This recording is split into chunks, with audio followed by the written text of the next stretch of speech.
What's up, my friends? We're still alive. We're still in the arena of life. Anything's possible. Today's topic is learning to live without weed. And if you reach that point where you're just sick and tired of being sick and tired, and you're being honest with yourself that you can no longer live the way you've been living, that's actually a gift. And once you make a real decision, separating yourself from the weed it can be very easy. It can be. The challenge, it becomes living life without it and not going back to it. That happened to me many times. Because what would happen was I knew it was causing me problems. I knew there was some real consequences to being high every day. And I wanted more for myself, and I knew that that was part of the problem in my life. And so I would quit, but the problem had become was that was my medicine for life. And then it was gone. That was medicine to cope, to deal with relationships, emotions, negative emotions, positive emotions, creativity. I mean, everything.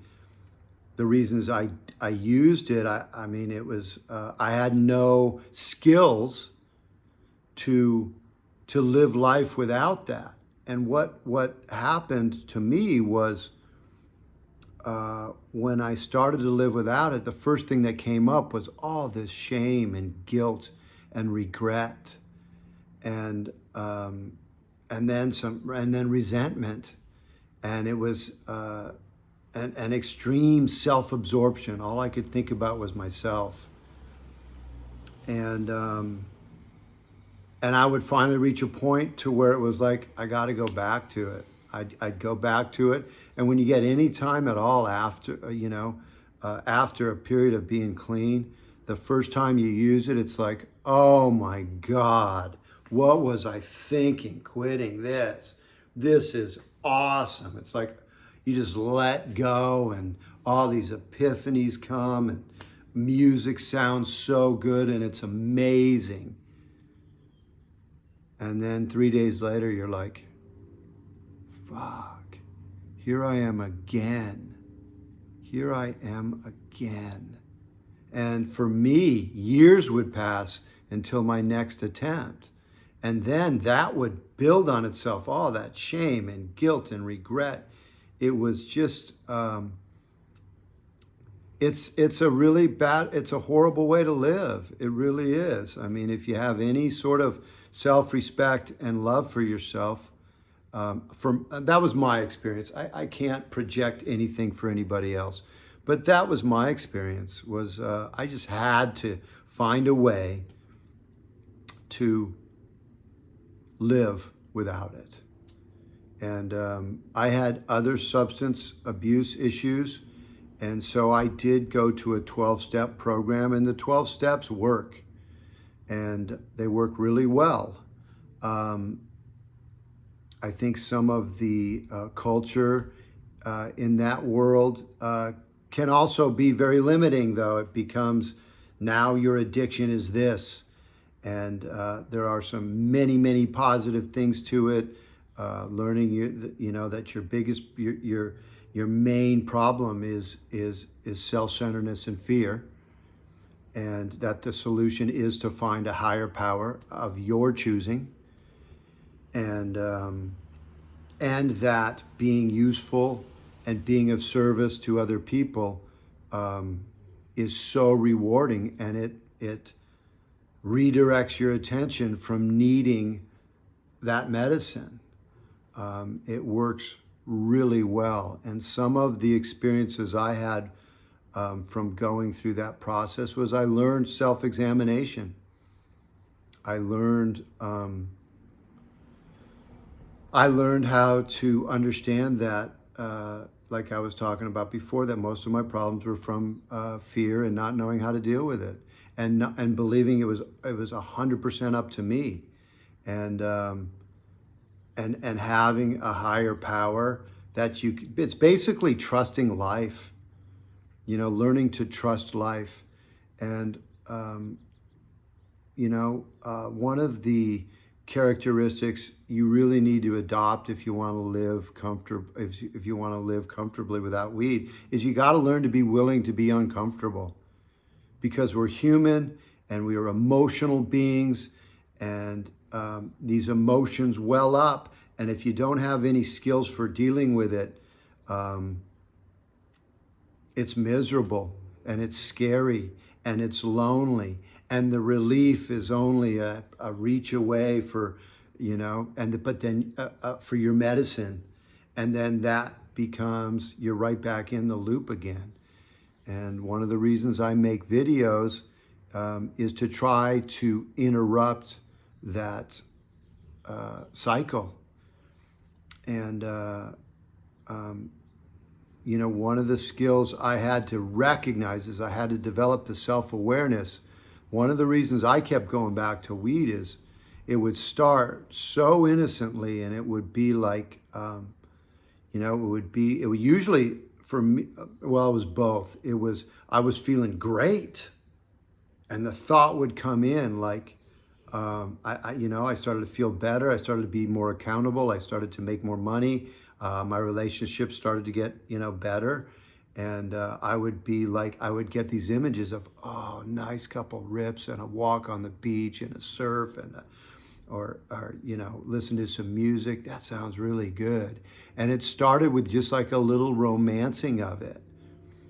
And then and usually it didn't happen right away, but that thought, it's kind of like a seed that gets planted, and if you're not aware of it, it starts to get a life of its own. And man, the next thing you know, it sounds so good, and an obsession builds, and then the old thoughts of I can control it. And then you go online and you listen to how much people love it and how great it is, and you see artists and who are promoting it, and they're so successful, and it's like, whoa, wow, yeah, there's nothing, it's just weed. And then the next thing you know, it sounds like a great idea. And then like I said, it works great, and then you're boom, back in the cycle. The same thing happens with getting down. I went through a period of 13 years without even a hit of weed. And I went through a divorce, and I was having a very difficult time. That shame and guilt and self-absorption was just taking over my life, and I was doing everything I was taught to not go back to that. And but that time I got really resentful at someone in a 12-step program. They really overstepped their bounds with their guidance in my life, and because of their guidance, I made a terrible decision. I mean, it was the worst possible decision for myself. And because of my shame and guilt and just lack of feeling that I had any value, I listened to it, and it hurt me profoundly, and I was very upset about it. And the thought came to me, wow, I've never been to a dispensary. And 2 hours later, I found myself at a dispensary, and I got a little bit of high-grade sativa.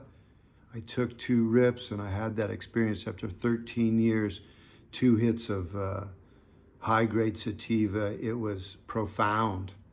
The spiritual feeling I had, the joy, the relief I got from all that angst that I was suffering from, and it felt amazing. And then I was locked in again, daily. And in 3 or 4 days, I was depressed. But then I had this thing where, like, because it was still working and giving me a lot of that stuff that feels so good. But I also had this. I was getting paranoid right away. I was depressed. I was guilt. Should I be doing this? And then I would feed it with the weed, and it would be like, and then I was right back in the cycle. And I got more depressed at that time than I had smoking for 28 straight years. I mean, I reached a point where it was like, it was hell on earth. I mean, the last day that I used, someone at work just looked at me. They gave me a look, and fear just took over my body. Not at that moment, but after I took a rip of weed that night.